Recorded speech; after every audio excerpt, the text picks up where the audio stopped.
Hey everybody, Moxxi here. Today we're going to look at Finale Print Studio 2011. I primarily use Finale Print Studio 2011 for drum notation. I found that's the best program that I found for it.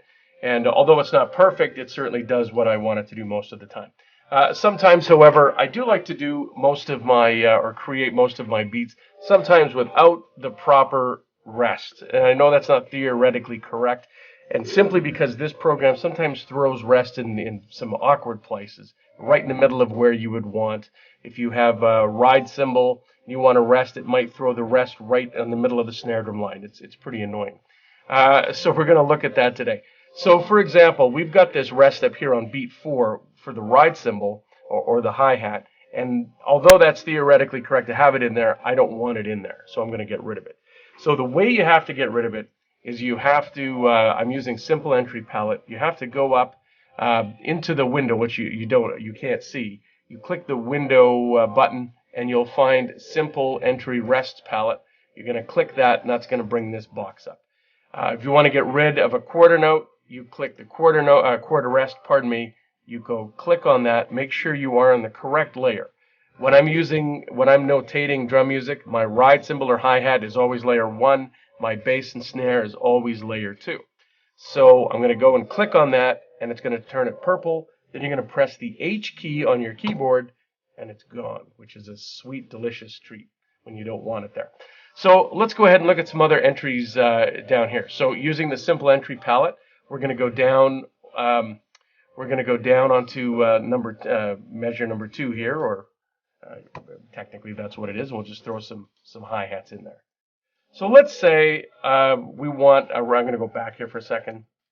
Let's say we want to play on the ands. So we want to make this hi-hat a rest. So we're going to hit the R button to turn it into a rest. And it's kind of in the way.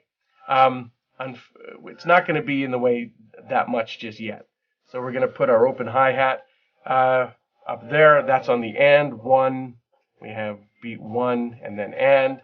And we're going to hit the L key to turn that hi-hat up. And we're going to do that again here. We're going to do rest. And we're going to add the other hi-hat in there. And we're going to do it again. Rest. Other hi-hat. Now that's going to be down again, so you're going to have to press the L key to turn it back up. And we've got the rest on there as well. And here we are in the and of 4. So we've got 1 and 2 and 3 and 4 and. Now we're going to go down and put in our bass and snare. So we're going to go down to layer 2, which you might not have been able to see there, but we've put it on layer 2 now. So I'm just going to do something fairly simple. We'll do 8 notes with the kick drum. And you'll notice that as soon as you start entering, it moves the rest up and out of the way, which is nice.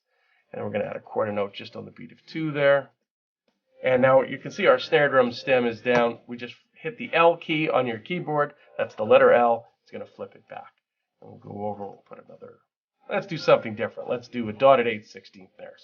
So here we have our 8th note. We have to go to a dot. So there's our dotted 8th. So we're going to put that on beat 3.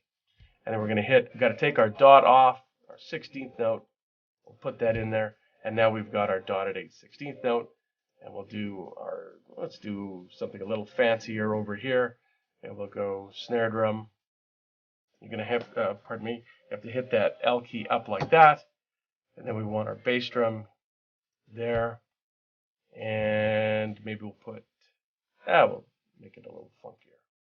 And we'll put a little snare drum there. So now you've got everything that you need.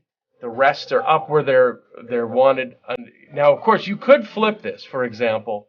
Let's flip that down, see if that's going to work with the L key. I'm not sure if that'll work right now that we've done it that way.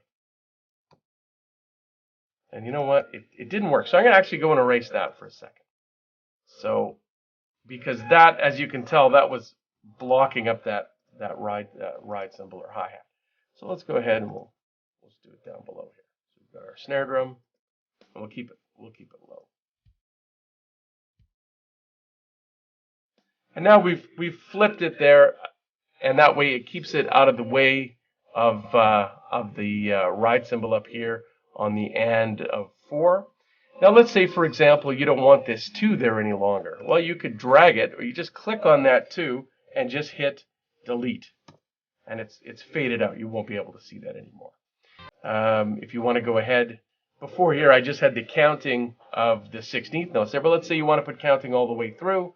Just go up here to your text tool, double click like that, and then just add it in as you want. 1, you got to use the space bar. We'll use the plus sign for the and, or you could use, of course, ampersand if you wanted to use that. 2 and, not M. 3. Now, in this case here, when I'm dealing with 16th notes, I actually like to put the 3E and. So we'll put the 3E and. There's our A. There's our 4. E. And. Whoops. And A. Just take that off there. And you can now move this. If, let's say it was too low, you just grab it just with the would want that. So now you've got all your counting and everything in a row. As you can tell, when you're dealing with bass drum and snare drum on layer 2, you're not going to have the rests. For example, there should be a quarter rest here for that snare drum and a quarter rest down here for that bass drum on the beat 1 for the snare and on beat 2 for the snare drum. But with all those rests all over the place, honestly, it just makes it a bit of a jumbled mess. Yeah, it's theoretically correct, but it makes it much easier for students and other students and anyone else to read that really quick. So hopefully that helped you with this. And if you have any questions, by all means, shoot me an email or just comment below, and I'll see what I can do for you.